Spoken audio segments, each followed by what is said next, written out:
What's up, guys? My name is Spencer Turley, and this is the track review of Niklas Sandbox MX 2.0. So, pretty amazing track, okay? What you guys probably don't know, just by looking at it straight up, is that the actual ground is scanned from a real-life sandbox. So, that's why it looks so realistic, and, but yeah, pretty amazing stuff, man. Like, this has never really been done before in MX Simulator, so really cool. People actually really getting outside the box with some things and trying new stuff is always good. So yeah, it's just, this is actually a real life sandbox that has just been scanned and then placed down as the decal. That's how you see all the super realistic like actual texture look to it. So really cool. It's just pretty amazing how he did everything, to be honest. Like, I kind of have an idea on how you would do it, but not really sure. So it's just always cool to see people doing super different stuff with MX Simulator. It definitely looks a whole lot more realistic than just a ton of decals placed over and over and over. So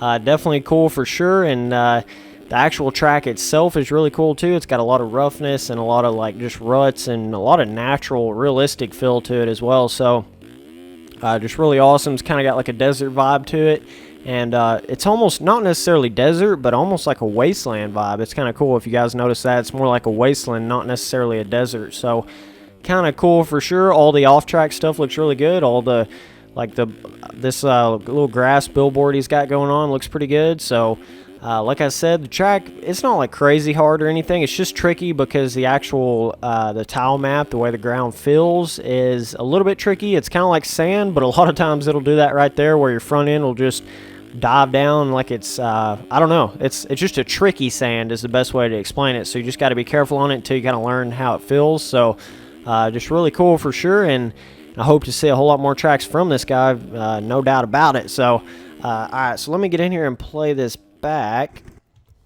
See, now you can see it pretty good from this view right here. So you see it's an actual sandbox in real life has been like copied and then placed down as the decal. So really cool, and yeah, it's just overall looks pretty cool. So alright, so let me get over here and try to show you guys some of the track itself. So on this first section, it's not like a super long motocross track or anything. I feel like he was really just trying to show off what he could do. Not really necessarily building like this super amazing motocross track or anything, just showing you the actual scanning and everything. So, but still cool nonetheless. It's just short, you know what I mean? It's just a little, almost like an 8-figure kind of motocross track. So pretty short, but still cool.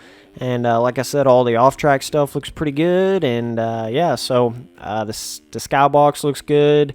The like old, that's why I kind of get the wasteland vibe, because it's got like old, almost dead trees, and I know those are in the desert too, but I don't know what it is about it. It's just almost more of a wasteland than a desert. So but that's the cool thing about tracks. You know, it's however you perceive it is what you can kind of imagine with it. So that's just the cool thing, you know. It's not necessarily, doesn't necessarily have to be this certain thing. It's like you can kind of imagine what it could be or whatever. So pretty cool stuff, man, for sure. So I'm going to give it a 10 overall, because this is a pretty amazing thing that he's done here with the whole scanning and everything. So definitely a 10 overall. And I'm going to say the difficulty, I'm going to say it's hard, simply because of the actual trickiness to the way the ground feels. It's just a little bit tricky until you learn it, and also it's rough and got ruts everywhere. So for that reason, it's a little bit more on the hard difficulty side, but it's not like crazy or anything. Once you kind of learn it, it's not bad. So anyways, so definitely a cool track for sure. Definitely keep making them, whoever made this. So appreciate all you guys watching these videos, and I'll keep on making them. Thanks, guys.